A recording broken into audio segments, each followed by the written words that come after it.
بسم الله والصلاة والسلام على رسول الله. أهلا بكم في درس جديد من دروس أدوبي إنديزاين 2023. النهاردة هنتكلم عن درس مهم جدا وهو درس الألوان. إزاي تختار الألوان؟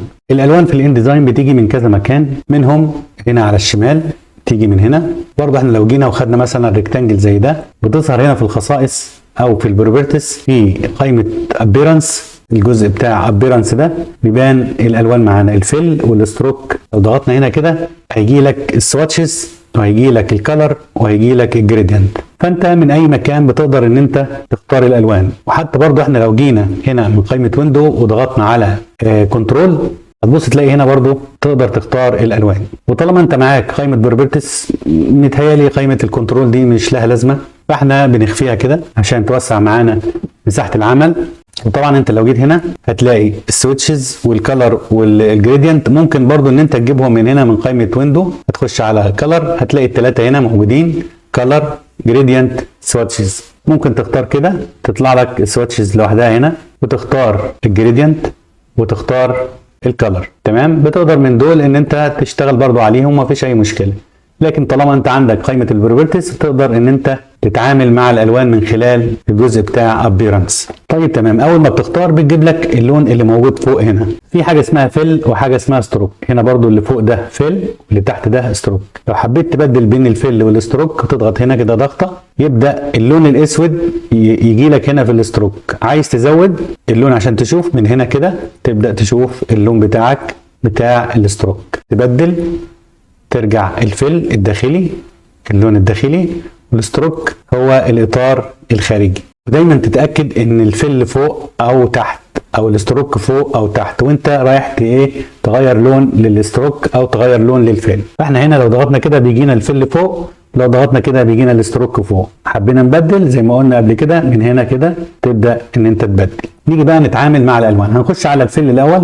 هتظهر لنا اول حاجه قائمه السواتشز. تقول لك هنا ابلاي تو فريم، يعني انا شغال على الفريم اللي موجود ده او الريكتانجل او الشيب اللي انا شغال عليه. طيب تمام، لو ضغطنا هنا هنلاقي فوق كده في حاجه اسمها تكست. طبعا ده مش تكست، فهو جايب لك على الفريم. وده التنت، يعني الشفافيه بتاعه اللون. هو كده 100%. بتبدا ان انت تخففه بالشكل ده. ونيجي تحت هنا في الالوان. دي الالوان اللي فوق دول هم الالوان الرئيسيه اللي موجوده في البرنامج، وعليهم العلامه الاكس دي، القلم والاكس ده، يعني ان اللون ده ما تقدرش ان انت تغيره، ولا ده ولا ده.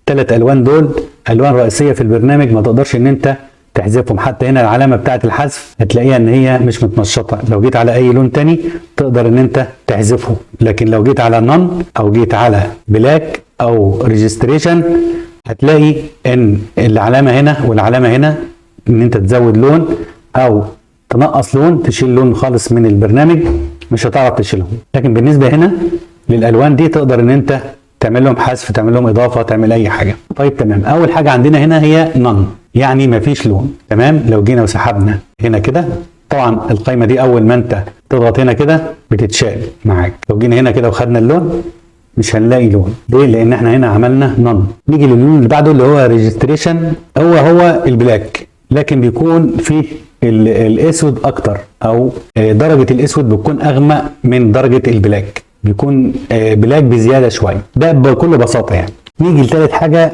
اللون الابيض ده هو البيبر، ده لون الورقه. لو ضغطنا عليه هنلاقي لونه ابيض بالشكل اللي انتم شايفينه ده، هو لون البيبر. وبقيه الالوان دي هي الالوان الاضافيه او الديفولت اللي موجوده في البرنامج. سيان، ماجنتا، يالو، ريد، جرين، برضو ده ازرق غامق شويه، بلو. لكن انت لو حبيت ان انت تجيب لون تاني، اوكي، واحنا مثلا على الاسود اهوت، هتيجي هنا على قائمه كلر، بتجيلك بالشكل اللي انت شايفه ده. تمام، اللون هنا اسود، تقدر ان انت تخفه كده برضو من التنت بتاعه. وفي هنا 3 شرط موجودين هنا، السب منيو تضغط عليهم بتجيلك HSB اللاب CMYK RGB كلر. دول انظمه الالوان اللي انت بتقدر تشتغل بيها. احنا طبعا لو عايزين نشتغل على الشاشات، لو على انترنت او حاجه هتتعرض على الكمبيوتر او على شاشه تلفزيون او تابلت او غيره او تليفون، فانت بتستخدم الار جي بي كلر. ولو عايز حاجه طباعه، اي مطبوعات بتبقى على السي ام واي كي. ودول اهم 2 في اللي موجود في ال4 دول معانا النهارده. فانت لو عايز الار جي بي هتضغط على الار جي بي، بتجيب لك الالوان دي. تمام، ار جي بي يعني ريد، جرين، بلو، احمر، اخضر، ازرق، وكل لون قصاده قيمه موجوده بالشكل ده. الخلط اللي اتعمل القيم دي عملت اللون الاسود اللي موجود ده. وعندنا هنا علامه الشباك دي وجنبها الكود بتاع اللون ده، عشان انت مثلا لو دخلت على الانترنت ولا حاجه ولقيت لون معين بيبقى جنبه الكود بتاعه كده، بتقدر ان انت تعمل له كوبي وتيجي تضيفه هنا في البرنامج بتاعك. والجزء اللي تحت ده، الباليته اللي تحت دي، بتقدر ان انت تضغط عليها كده. اول ما بتيجي طبعا عندها كده بتتحول الماوس، بتتحول للدروبر، الاي دروبر بتاعه الالوان. تقدر كده ان انت تختار اللون اللي انت عايزه بالشكل ده. الجزء اللي فوق ده، اللي فوق هنا كده، ده كله الوان. التشبع الالوان فيها بسيط شويه، كل ما تنزل لتحت يبدا تشبع الالوان يزيد معاك كده، او غمقان الالوان. يعني هنا فاتح في الجزء ده بتبدا تغمق لتحت، كل ما تنزل لتحت يبدا يغمق معاك اللون. يعني مثلا لو جينا على الاخضر اهو، لو ضغطنا فوق كده هو الاخضر لكن درجه افتح من اللي تحت. انا عجبني اللون ده وعايز اضيفه هنا في السويتش. لو عايز اضيفه في السويتش عشان اشتغل بيه، باجي كده وانا هنا خلاص انا اخترت اللون اللي انا عايزه، بخش هنا على الثلاث شرط دول السب منيو واضغط عليها، وفي اختيار تحت هنا اسمه اد تو سواتشز، هتضغط عليه وهترجع للسواتشز هتلاقيه تحت هنا بالشكل ده. طبعا عليه الار 36، الجي مش عارف ايه، البي مش عارف ايه، دي النسب او القيم بتاعه الار جي بي كلر بتاعه اللون ده. دخلنا تاني ودخلنا هنا كده واخترنا السي ام واي كي. اول ما بتختار السي ام واي كي اللون بيتغير معاك شكله كده. ليه بقى؟ لان الالوان الار جي بي دي الوان الشاشه، اما الوان الطباعه ما بتكونش متشبعه زي كده. لو نغير بص تلاقيه لمعه، اللون فيه لمعه. لو اخترنا اي لون تاني هتلاقيه فيه لمعه كده. اول ما تيجي على السي ام واي كي وتغيره هيبدا ينطفي اللون معاك، لان الالوان السي ام واي كي هي هم 4 الوان بتقدر من خلالهم ان انت تخلط عدد الوان اقل. لكن بالنسبه للار جي بي، الار جي بي فيها عدد كبير جدا من الالوان، تمام، والوان كلها متشبعه وكلها مشعه. اما الالوان السي ام واي كي بتكون مطفيه شويه. يعني لو جينا على الاخضر ده كده وضغطنا ودخلنا هنا كده وجينا على السي ام واي كي هيبدا اللون ينطفي معاك. فانت وانت بتختار الالوان حاول ان انت تشتغل بالاكواد، تبقى عارف اكواد الالوان دي. في مواقع كتير جدا بتقدر من خلالها ان انت تجيب درجات الوان معينه سي ام واي كي تشتغل بيها. طيب تمام، وتقدر تيجي هنا على اللون نفسه وتيجي هنا تحذفه بالشكل ده. طيب اول ما تيجي تضغط عليه تحذفه بيقول لك هنا ايه؟ ريموف سويتشز اند ريبليس ويز، يعني احذف اللون ده من السويتش وبعد كده اعمل له استبدال. استبدال بايه؟ بالاسود ولا بالازرق حسب اللون اللي انت عايز تستبدله. انا اقول مثلا كده بقول اوكي، يبدا يغيره لي باللون ده.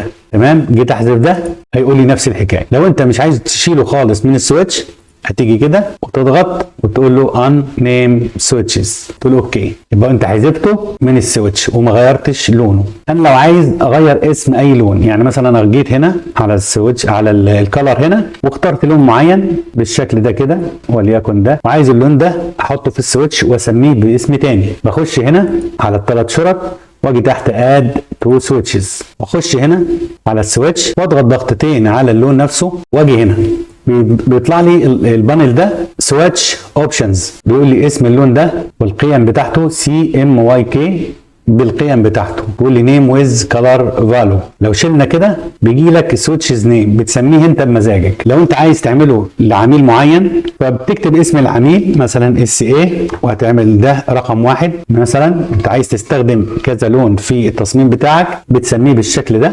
وبتقول اوكي. لو عايز تعدل فيه بتعدل فيه، مفيش اي مشكله، ممكن تقدر تعدل فيه كده زي ما انت عايز بالشكل ده وتقول له اوكي. اللون اتغير معانا كده عشان احنا غيرناه. دخلنا كده هتلاقي الاسم هنا مكتوب. لو حبيت تعدل فيه تاني تضغط عليه ضغطتين وبرده بتبدا ان انت تعدله. ممكن تيجي كده وتقول اوكي واحتفظ بيه عندي. عايز لون تاني كمان، لو انا عندي لونين 3 بخش هنا وباجي هنا كده واخش على السي ام واي كي وابدا اختار اللون اللي انا عايزه التاني. مثلا اللون ده يكون اغمق شويه كده مثلا، تمام، واخش هنا اد سواتشز واخش على السويتش واضغط ضغطتين هنا على اللون واجي هنا اشيل العلامه دي وابدا اكتب اس اي مثلا 2. يبقى انا اخترت كده لونين واقول اوكي. اما اجي بقى كده اخش واشتغل مثلا كده، اجي اعمل ده مثلا اللون بتاع الباك جراوند وعايز اللون الثاني بجيب الريكتانجل ده وابدا اعمل مثلا حاجه كده بالشكل ده واخش هنا كده ايه اظبطها كده وابدا اختار اللون الثاني من هنا. اجي كده واختار اللون الثاني، يبقى انا كده عملت اللونين. عايز لون ثالث برضو نفس الحكايه، يبقى انا شغال بالالوان الخاصه بالشركه او بالعميل بعتها لي، قال لي مثلا عايز الوان معينه، فاتفقنا على الالوان دي، فببدا ان انا احفظها عندي فين؟ في السويتش هنا. في اختيار تاني هنا تحت اسمه ستروك. لما اجي مثلا اخد مثلا حاجه تانيه زي الدايره دي كده، وبالشيفت كده ابدا ايه؟ ارسم الدايره. هاجي مثلا على الفيل واخلي لونها بيبر يعني ابيض مثلا، واخش بقى على الستروك، اضغط كده واشوف الستروك اللي انا عايزه لونه ايه. ممكن اخد من نفس الدرجه اللي هي بتاعه الاس اي 2 ده، تمام. واجي هنا ابدا ازود الستروك بالشكل ده كده، تمام. ده الستروك. لو ضغطنا كده تقدر ان انت برضو تخف اللون من التنت بتاعه كده بالشكل ده. تقدر تغير اللون بتاعه كده بالطريقه دي. وفي هنا عندي اختيار مهم جدا، لو ضغطنا هنا كده ابلاي افكت تو اوبجكت مثلا، هو هنا مختار اوبجكت. لو انت عايز تشتغل على الستروك بتضغط كده، يبقى انت شغال على الستروك كده. هو بيخف لي الستروك بس، تمام اهو كده بيخف لي الستروك بس. عايز تضغط تاني وتخف الفل بس، بتضغط على الفل تخش تخف الفل بس بالشكل ده. عايز الاوبجكت كله بتضغط على الاوبجكت، تمام. وبتبدا ان انت تخف الاوبجكت كله، الالوان بتاعته تخلي الاوبستي بتاعه بالشكل ده، تمام. لو حبينا نشتغل الالوان على التكست هنجيب كده الاداه بتاعتنا بتاعت التكست، ونبدا نضغط كده ونسحب ونكتب التكست اللي احنا عايزينه. عايزين نغير لون الخط، هو هنا شغال على ايه؟ على الاطار او الفريم بتاع الخط. هو كده مش شغال على الخط، هو كده جايب لك الفيل. لو ضغطنا كده هنلاقي ان هو شغال هنا زي ما قلنا قبل كده على الفريم الخارجي بتاع الخط، مش الخط نفسه. ليه؟ لان احنا لو جينا دلوقتي وضغطنا هنا هيغير لي الخلفيه او الجزء اللي عليه التكست بتاعي، ما غيرليش اللون بتاع التكست. نخليه نن كده.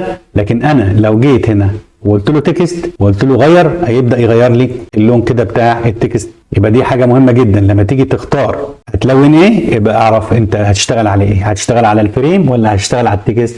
هشتغل على الفريم، هبدا اضغط على الفريم وابدا الون زي ما انا عايز.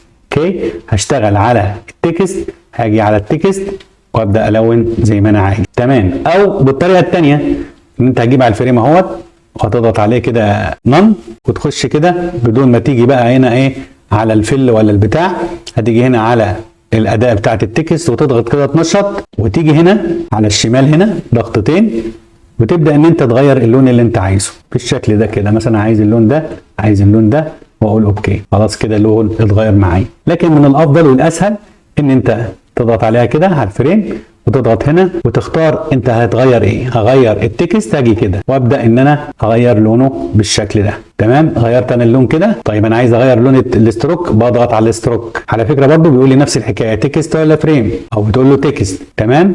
وبتيجي تغير الاستروك، عايزه اسود مثلا، اوكي.